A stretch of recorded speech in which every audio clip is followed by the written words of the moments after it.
around my story. I adore detective adventures and solving puzzles that others can't. I'm crazy about this. I love challenges and mysteries. I'm Ramon. But my father's nickname for me is Megamind. I'm 14 years old, and I'm typically ranked number 1 in my class every year. I have become famous for solving riddles. Many comers have tried to unseat me, but all have failed. I love to examine minute details. But let me get on with telling you my story. One hot summer, we had just finished our exams at school and were going on summer break. So I organized a trip to the beach with my friends. Beach weather is amazing. Clear skies, cool ocean breezes, sand, and sun. Just amazing. One day, before my beach trip, my mother handed me a letter from my grandmother. I was surprised and thought it was a little weird because Granny owned a hotel in the surrounding area nearby. It had wonderful views all around it. I had opened the letter, which read, "Dear Ramon, how are you? I hope you're enjoying your summer break. Would you mind spending a couple of days with me? I have a serious matter that I would like to discuss with you. Granny." Initially, I thought that it was probably some silly matter. But then my inner voice told me that it might be important. I was conflicted between going on my beach trip or visiting my granny. I decided to visit Granny first. She was family after all. So off I went.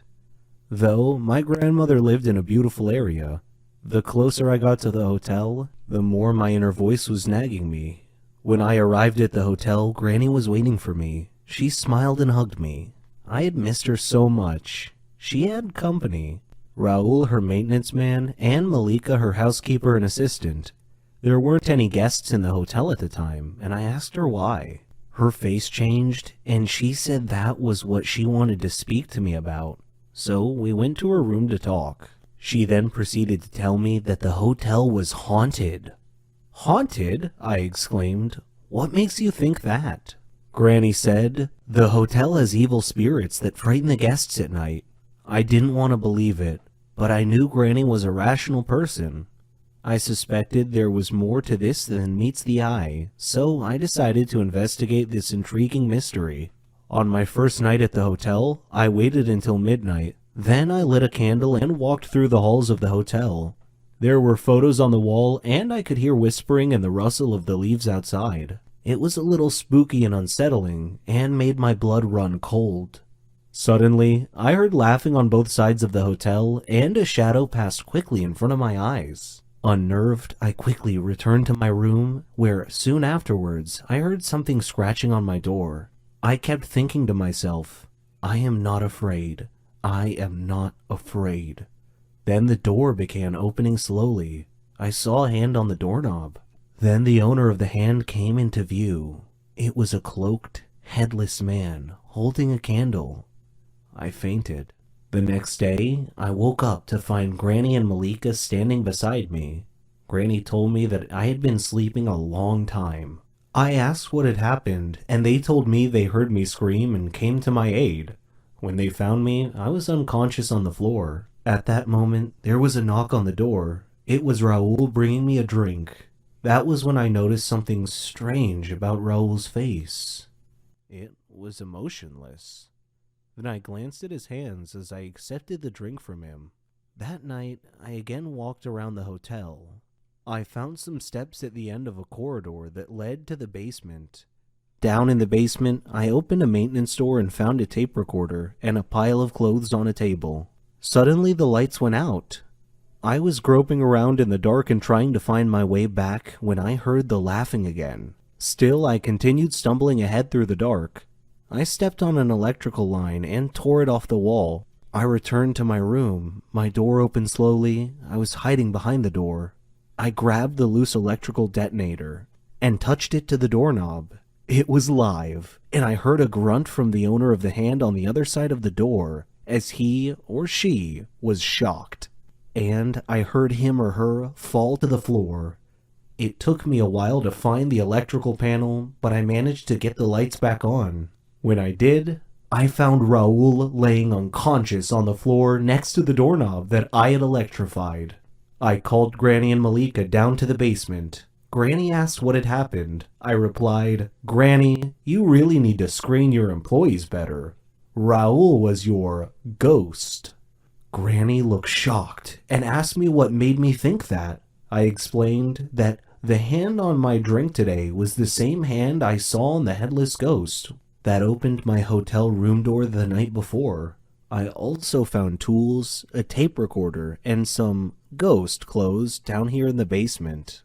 In addition, I found the earphones that had been placed around the hotel. Granny was shocked. Raoul woke up about that time, and she grilled Raoul. Why are you scaring all my guests away, Raoul? He said, This hotel used to belong to my family, but you bought it from my grandfather. Well, I wanted it back. Please forgive me. Malika said, We have to call the police. But I said, No, wait, I have an idea. Let's renovate and reopen the hotel with a new name. The Haunted Hotel. Our advertising slogan will be, Spend a night in a haunted hotel. Raoul can do his ghost thing with the whispers and the laughing. Why, he can even flicker the lights off and on at a random time once or twice a night just to give the hotel a spooky atmosphere. The idea proved to be a big hit. The haunted hotel attracted many tourists and Granny's business prospered. I had a nice holiday and still managed to fit in my trip to the beach on my summer break. Hello everyone, I'm Lauren. Did you ever wonder what it would be like to have your life completely destroyed by someone close to you? Ever thought about what you would do then? I didn't have time to think, because that's exactly what happened to me. It all started 2 years ago. I lived a quiet life with my mom and dad and my sister. I loved my family. We were always together. We were happy until that fateful day. My dad got fired from his work, a big company. He had worked there for 20 years. The only money we had then was what he had managed to save over the years. Finding a new job wasn't easy.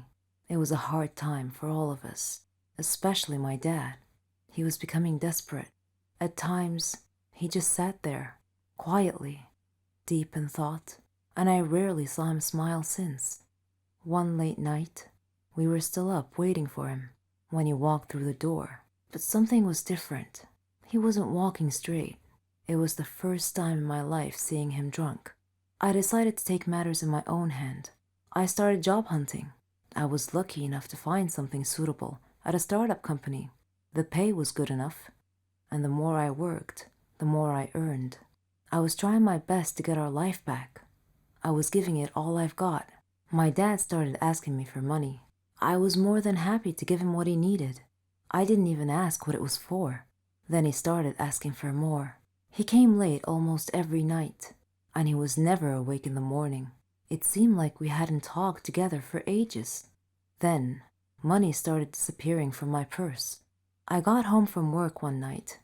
It had been a long day, and I was really tired. I put my bag in my room, and I went to the kitchen to find something to